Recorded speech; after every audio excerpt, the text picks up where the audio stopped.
ஜெய் சாயிராம். ஜெய் ஜெய் சாயிராம். நம்ம சாயன்பர்கள் எல்லாரும் எப்படி இருக்கீங்க?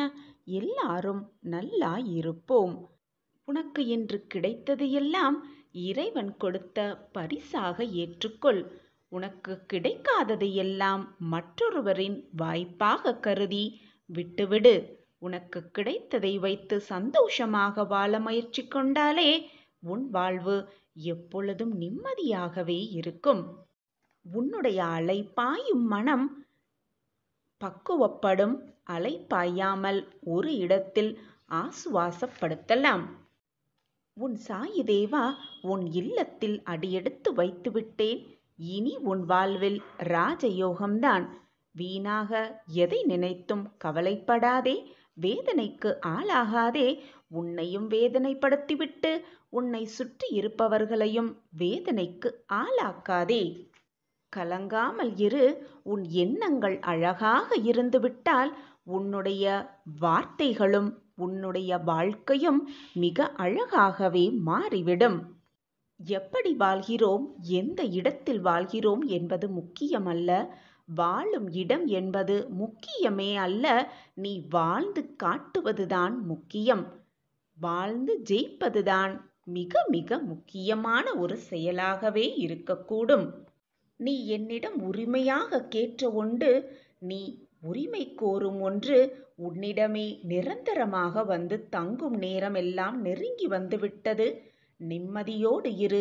மனதை அலைப்பாய விடாதே. வாழ்வில் எப்பொழுதெல்லாம் பொய் பேசுகிறாயோ அப்பொழுதெல்லாம் நீ பேசின பொய்யை வாழ்நாள் முழுவதும் ஞாபகம் வைத்து கொண்டே இருக்க வேண்டும். ஏனென்றால் ஏதாவது ஒரு விடத்தில் உண்மையை பேசுகிறேன் என்று உன் பொய்யை நீ மறந்துவிட்டு பேசினால் அதுவே உன் வாழ்க்கைக்கு கெடுதலாகிவிடும்.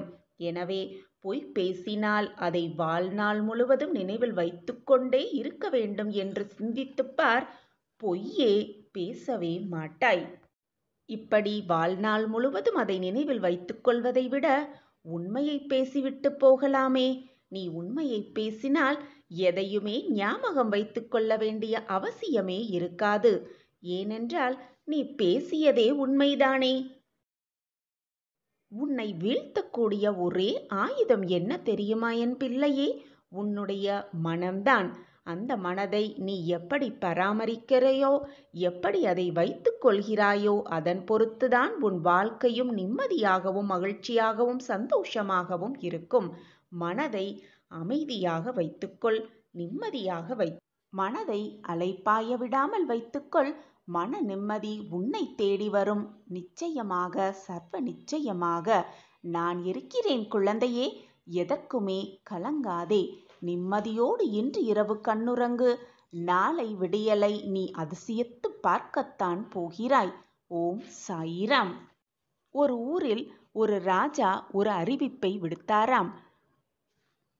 அமைதி, மன நிம்மதி இப்படியான இந்த விஷயங்களை சித்தரிக்கும் ஓவியங்களை யார் மிக அழகாகவும் மிக நேர்த்தியாகவும் வரைந்து கொண்டு வருகிறார்களோ அவர்களுக்கு தக்க சன்மானம் வழங்கப்படும் என்று ஒரு ஊரில் ஒரு ராஜா மக்கள் அனைவருக்கும் ஒரு அறிவிப்பை விடுக்கிறார். இந்த அறிவிப்பை கேட்ட பிறகு அந்த ஊரில் இருக்கும் ஓவியர்கள் அனைவருக்கும் மிக ஆனந்தமாக இருந்தது. நாம் இந்த ஓவியத்தை மிக அழகாக வரைந்து ராஜாவின் வெகுமதியை பெற்றுவிடலாம் என்ற நம்பிக்கையோடு இருந்தனர். அந்த ஊரில் மற்றும் பலர் ஓவியம் சிறிது தெரிந்தும் தெரியாதவளும் இருந்தனர். அவர்களுக்கும் மிகுந்த ஆனந்தமாக ஆயிற்று. நாமும் நம்மளால் முடிந்தவற்றை வரைந்து ராஜாவின் வெகுமதியை பெற்றுவிடலாம் என்ற நம்பிக்கையோடு இருந்தனர். தனது நாட்டுக்கும் மட்டுமன்றி பக்கத்தில் இருக்கும் சிறிய சிறிய நாட்டுக்கும் இந்த அறிவிப்பை விடுத்தார் அந்த ராஜா.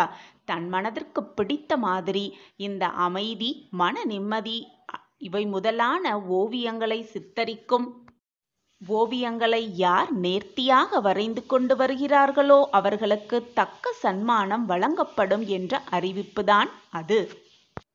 அந்த ஊரில் மட்டுமல்லாமல் பக்கத்து ஊரில் வசிப்பவர்களின் எல்லா ஓவியர்களும் தங்களால் முடிந்தவரை அந்த ஓவியத்தை வரைந்து கொண்டிருந்தனர். அந்த ஓவியத்தை அரசரிடம் காண்பிக்கும் அந்த நாளும் வந்தது. சுற்றி இருக்கும் அனைத்து ஊர்களிலிருந்தும் அனைத்து ஓவியர்களும் தங்களால் முடிந்த அழகான ஓவியத்தை வரைந்து எடுத்து வந்து அனைத்தையும் ராஜாவின் முன்னிலையில் வைத்தனர்.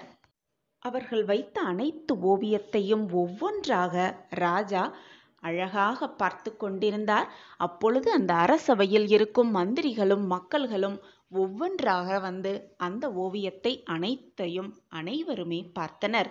அப்பொழுது அந்த ஓவியத்திலிருந்து ஒரு 2 ஓவியத்தை தனியாக எடுத்து வைத்து இதுதான் முதல் பரிசை பெறப்போகிறது என்று அனைத்து மக்களும் நினைத்து கொண்டிருந்தனர்.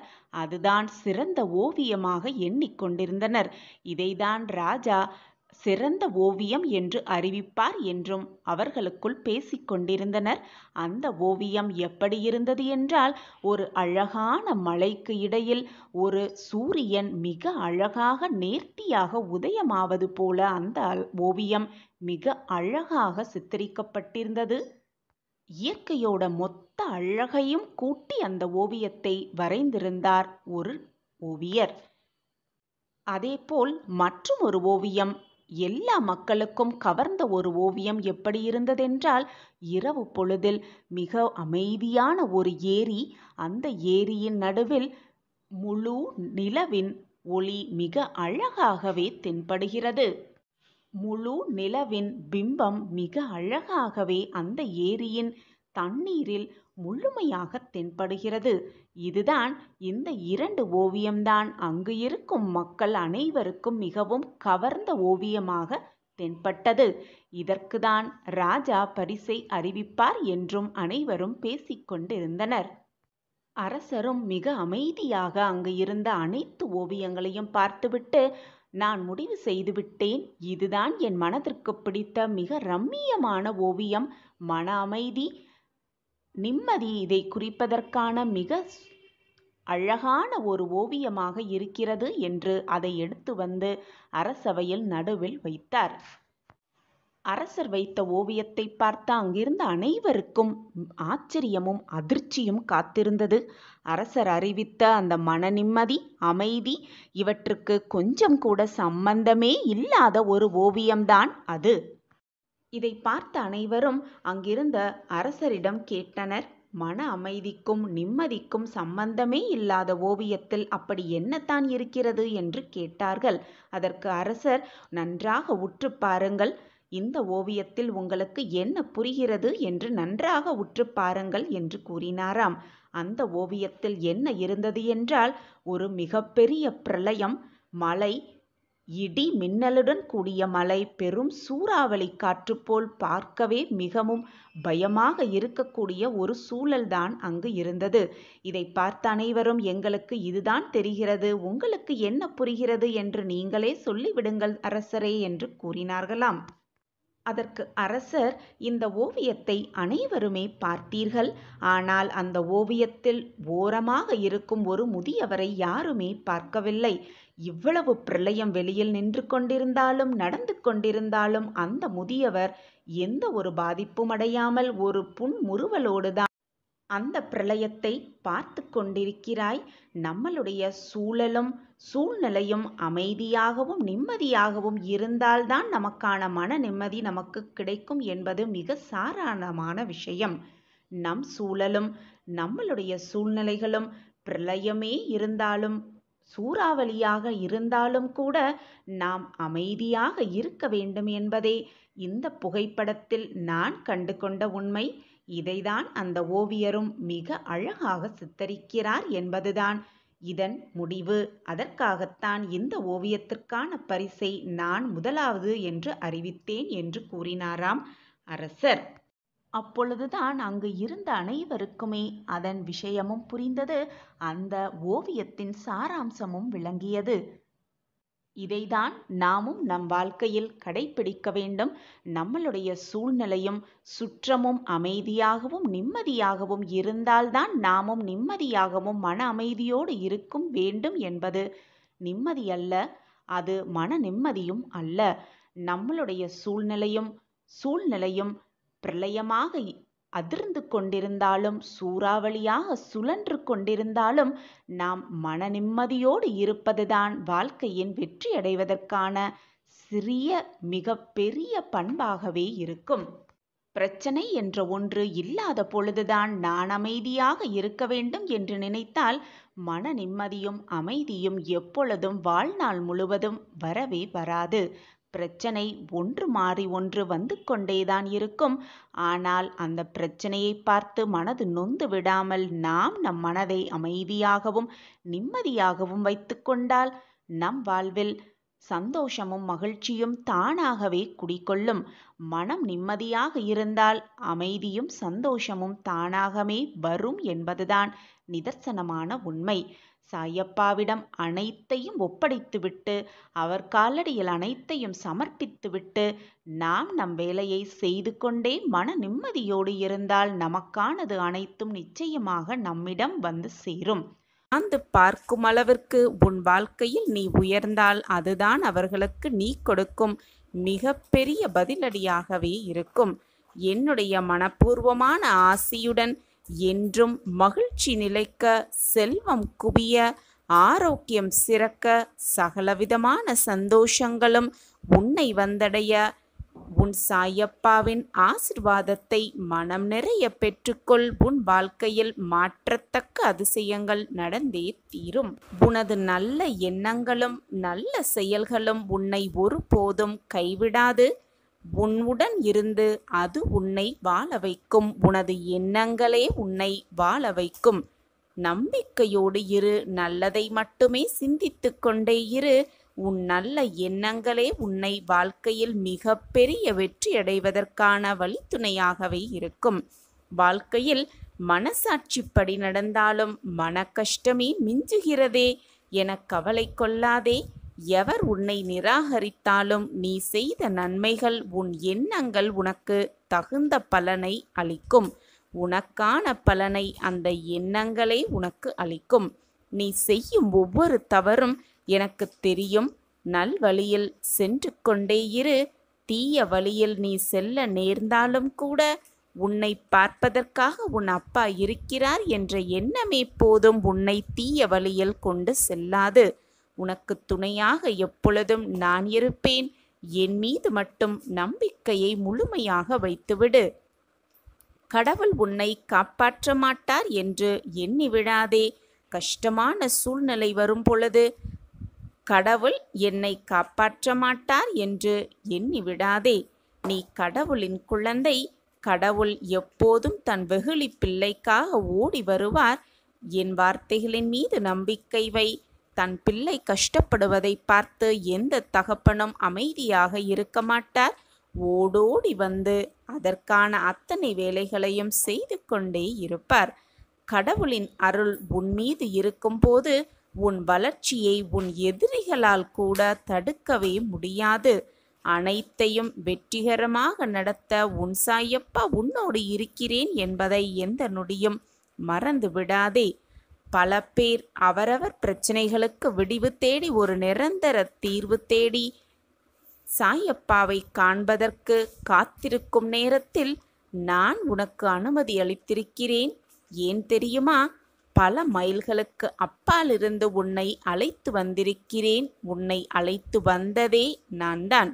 நீ பல இன்பத் துன்பங்களை தாங்கிக் கொண்டு உற்றார் உறவினர்கள் பேசுவதை செவி கொடுத்து கேட்டு அதை கொஞ்சம் கூட பொருட்படுத்தாமல் அவர்களுக்காக உன் சுபாவத்தை மாற்றிக்கொண்டு ஏளனம் செய்தவர்கள் பல பேர் இருந்தும் தன்னம்பிக்கையோடு ஒவ்வொரு பாதையாக அவசரப்படாமல் பொறுமையோடு கோபமில்லாமலும் விரக்தி இல்லாமலும் தான் என்ற அகந்தை இல்லாமலும் கடந்து வந்திருக்கிறாய் என்பது எனக்கு நன்றாகவே தெரியும். அதற்காக உன்னை நான் தேர்ந்தெடுத்திருக்கிறேன். பல மைல்களுக்கு அப்பாலிருந்து உன்னை நான் என் கைப்பிடித்து அழைத்து வந்திருக்கிறேன். உன்னுள் இருக்கும் நல்ல ஆத்மார்த்தமான செயல்களுக்காக உனக்கு அனுமதி அளித்தேன். எனது அனுமதியின்றி எவரும் என்னிடத்தில் நெருங்கக்கூட முடியாது. உனக்காக நான் எனது துவாரகா வாயிற்படியில் காத்து கொண்டிருக்கிறேன். வா பிள்ளையே, உனது கர்ம பலன்கள் அனைத்தும் உன்னை விட்டு நெடுந்தூரம் சென்று விட்டது. அனைவரும் பார்த்து வியக்கும் வண்ணம் நீ எதிர்பாராத தருணத்தில் வாழ்க்கை பாதையில் உயர்த்தப் போகிறேன் உன் சாயி தேவா. எதற்குமே கலங்காதே, உன் அருகில் நான் இருக்கிறேன். கவலைப்படாமல் இரு. இழந்ததையெல்லாம் மீண்டும் பெறப்போகிறாய். தைரியமாக இரு. நான் உனது நிழலாக எப்பொழுதும் உன் அருகிலேயே இருப்பேன். உன்னுடைய சிந்தனை முழுவதுமே சாயிநாதர் மேல் வை. உனக்கிருக்கும் பிரச்சனைகள் மேல் உன்னுடைய கவனத்தை திசை திருப்பாதே. நீ அப்படி சோகங்களையும் கஷ்டங்களையும் வேதனைகளையும் நினைத்து கொண்டிருந்தால் உன்னால் முழுவதுமாக என்னை பார்க்க முடியாது. மனதை நிம்மதியாகவும் வெறுமையாகவும் வைத்துக்கொள். தேவையில்லாத பிரச்சனையை மனதில் போட்டு குழப்பிக் கொண்டிருப்பதால் தான் இவ்வளவு வேதனைப்படுகிறாய் என்பது உன் சாயப்பாவிற்கு நன்றாகவே தெரியும். உன்னை வேதனைப்படுத்தியவர்கள், உன்னை காயப்படுத்தினவர்கள், உன் மனதை ரணமாக்கி சென்றவர்கள், உன்னை வேண்டாம் என்று உதறி சென்றவர்கள், இப்படி யாராக இருந்தாலும் நீ எப்படி வாழப்போகிறாய் என்று பார்த்து கொண்டிருப்பவர்களுக்கு மத்தியில் பிரம்மாண்டமாக மிக வெளிச்சமான வாழ்க்கையை வாழ்ந்து காட்டினால்தானே அவர்களுக்கு நீ கொடுக்கும் நல்ல பதிலடியாக இருக்கும். அதை விட்டுவிட்டு புலம்பிக் கொண்டு கண்ணீரை சிந்திக்கொண்டு தேவையில்லாமல் கண்ணீரை வீணடித்து கொண்டு அப்படியே உட்கார்ந்திருந்தால் உன் வாழ்க்கையை எப்படி வாழ்வது, எப்படி ஜெயிப்பது, எப்படி பிரகாசமாக அவர்களுக்கு வாழ்ந்து காட்டுவது? சற்று சிந்தித்துப்பார் என் பிள்ளையே. உன்னை வேதனைப்படுத்தி சென்றவர்களிடம் போய் அவர்களை வெறுத்து பேசாமல் அவர்களை பழிவாங்க வேண்டும் என்ற எண்ணத்தை உன் மனதில் கொள்ளாமல் எல்லோரிடமும் போய் நீ நன்றாக இரு என்று மனதார சொல்லிப்பார். உன்னுடைய அந்த வார்த்தையே உன்னை மிக மிக நன்றாக வாழ வைக்கும். நீ விரும்பியதே உன் வாழ்க்கையில் எல்லாமே அமையும். என் பாதத்தை பற்றி நீ வைத்த கோரிக்கைகள் நிச்சயமாக நிறைவேறும். உன் வாழ்வு புதிய இடம் நோக்கி நகரத்தான் போகிறது. இது உனக்கான ஆறுதல் வார்த்தைகள் அல்ல, இன்றைக்கு உனக்காகவே சொல்லப்பட்டிருக்கும் சத்திய வார்த்தைகள்தான். அதுதான் உன் செவிகளில் வந்து சேர்த்து கொண்டிருக்கிறது. எனவே உன் அப்பாவின் வார்த்தைகளை தவிர்த்து விடாமல் நம்பிக்கையோடு கேள் பிள்ளையே. நீ கவலையாக இருக்கும் நேரத்திலெல்லாம், உன் மனம் சங்கடப்படும் நேரத்திலெல்லாம் உன்னை சுற்றி இருப்பவர்கள் யாரையும் ஆலோசனைக்காகவும் சரி, ஆறுதல் வார்த்தைகள் கூறுவதற்காகவும் சரி தேடி போகாதே. இங்கு ஒருவன் நான் உனக்காகவே இருக்கின்றேன்.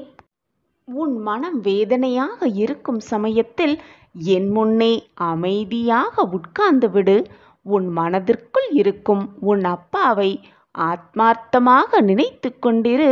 எப்பொழுதுமே சாயி சாயி என்று சொல்லிக்கொண்டே இரு. என்னை முழுமையாக பார்.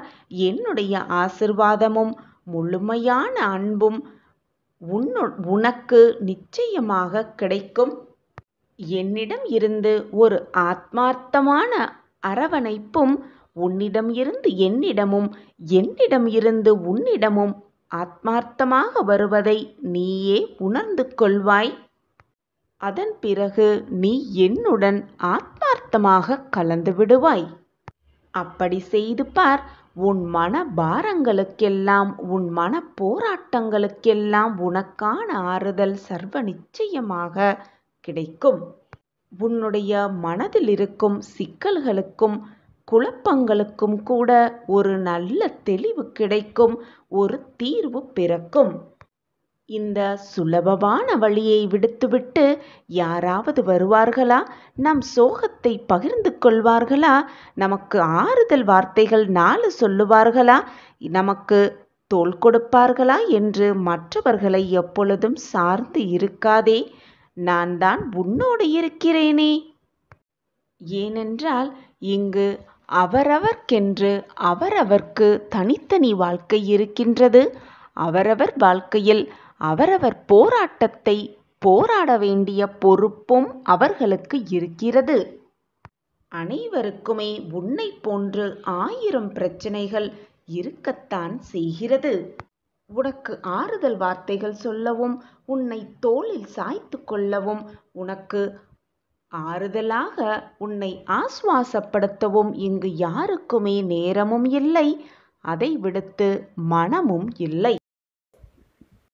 என்னுடைய வார்த்தைகளை கேட்டு இப்பொழுது என்னுடைய வாக்கை பெற்றுக்கொள்ள வந்திருக்கிறாய்.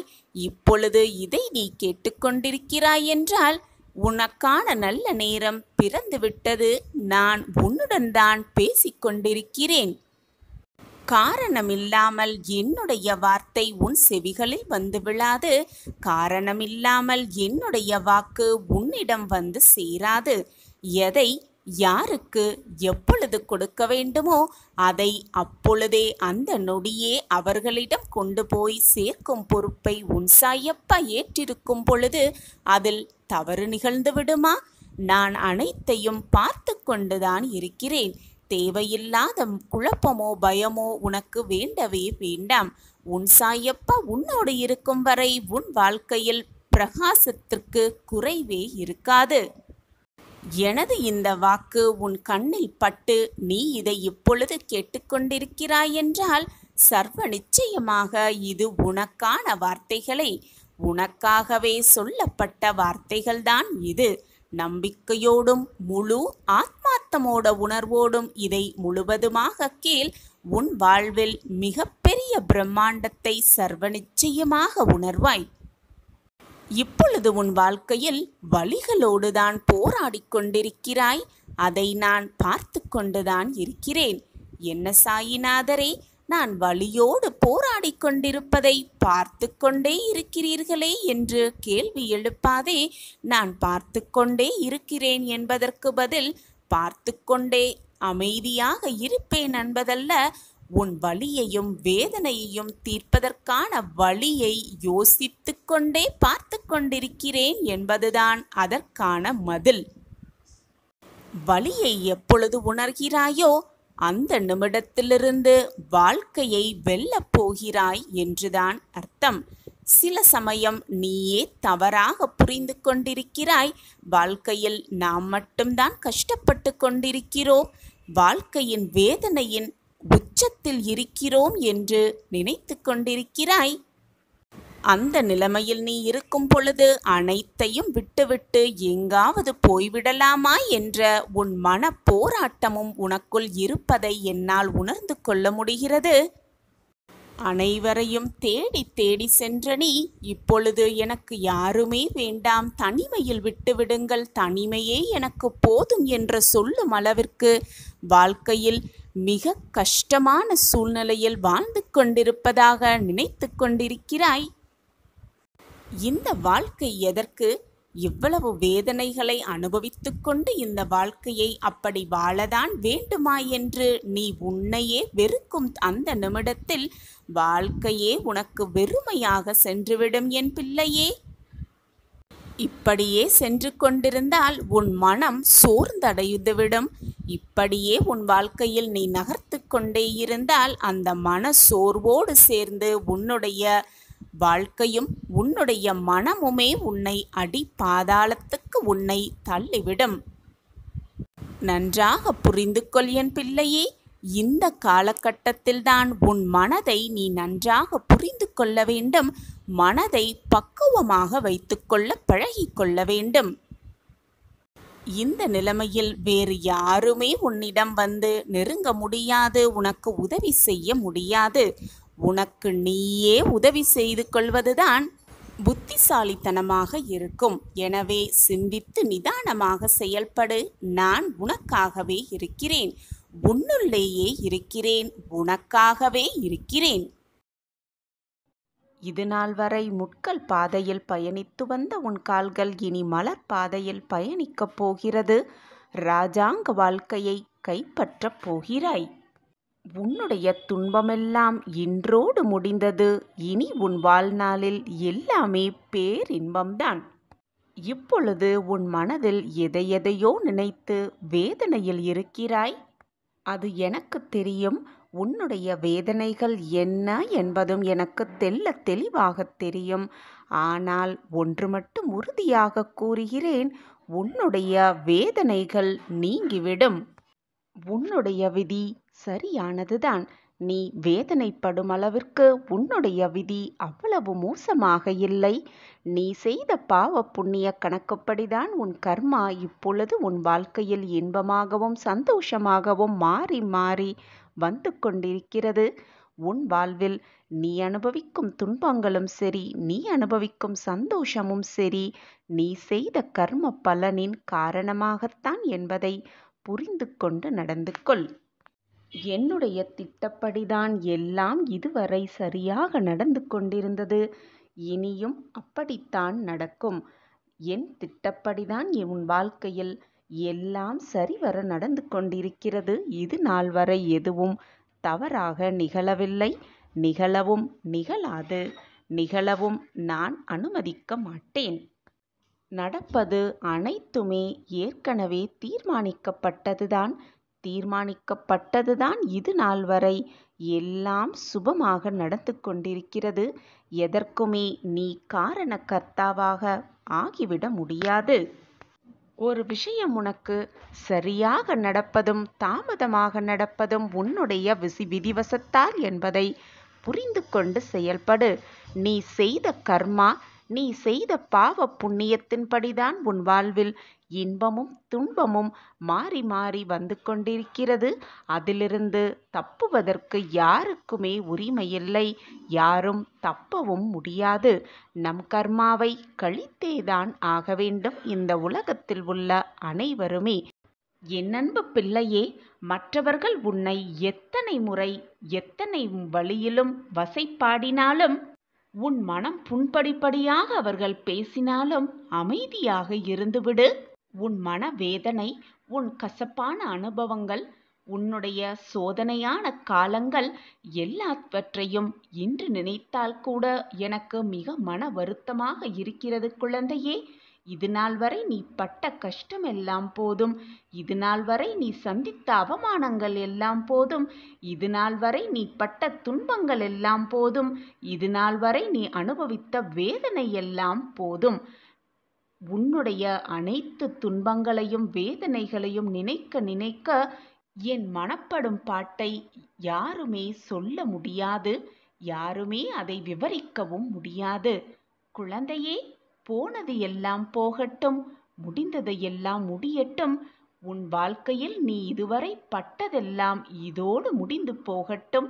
இனி உனக்கான வாழ்வு பிரகாசமாக அல்ல, மிக பிரகாசமாக காத்து கொண்டிருக்கிறது பிள்ளையே. கவலைப்படாதே என் பிள்ளையே.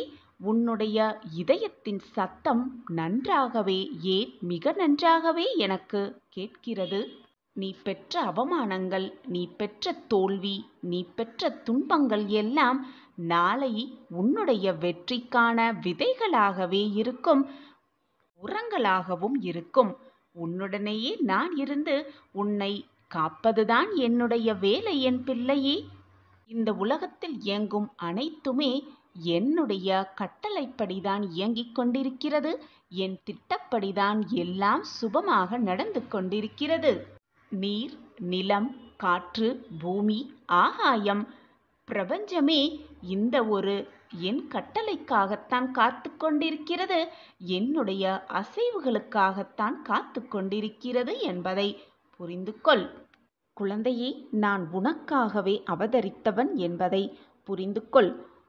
தினமுமே உன்னுடைய கர்ம பலன்களை குறைப்பதற்கான வேலையில்தான் நான் ஈடுபட்டு கொண்டிருக்கிறேன் என்பதை மறந்து விடாதே. உன்னுடைய கஷ்டங்களையும் உன்னுடைய தேவைகளையும் என் காலடியில் விட்டுவிட்டு நிம்மதியாக இருந்துவிடு. என்னை முழுவதுமாக சரணாகதி அடைந்தார் அவர்கள் வெறும் கையோடு சென்றதாக ஆதாரமே எங்குமே இல்லை. பிரார்த்தனையும் நம்பிக்கையும் கண்ணுக்கு தெரியாத விஷயங்கள்தான். ஆனால் நடக்கவே நடக்காது என்று நீ நினைத்த விஷயம், நிறைவேறவே ஏறாது என்று நீ நினைத்த விஷயம், முடியவே முடியாது என்று நீ நினைத்த விஷயத்தை தான் மிக சுலபமாக நிறைவேற்றுவேன் உன் சாயிநாதர் என்பதை மறந்து விடாதே. என்னை அவ்வளவு சாதாரணமாக நினைத்தும் விடாதே. நீ தினமும் என்னிடம் மன்றாடி கேட்கிறாய், அப்பா, நான் படும் கஷ்டங்களுக்கு ஒரு முடிவே இல்லையா? என் வாழ்க்கையில் மட்டும் ஏன் இந்த நரக வேதனை? இந்த நரக வேதனை என் வாழ்வில் முடியவே முடியாதா என்று நீ தினமும் என்னிடம் கதறுகிறாய். உன்னுடைய அழுகுரல் கேட்டது உன்னுடைய கர்மாவின் வலிமைகளால் தான் இவ்வளவு போராட்டங்களையும் நீ சந்தித்துக் கொண்டிருக்கிறாய் என்பதை மறந்து விடாதே குழந்தையே.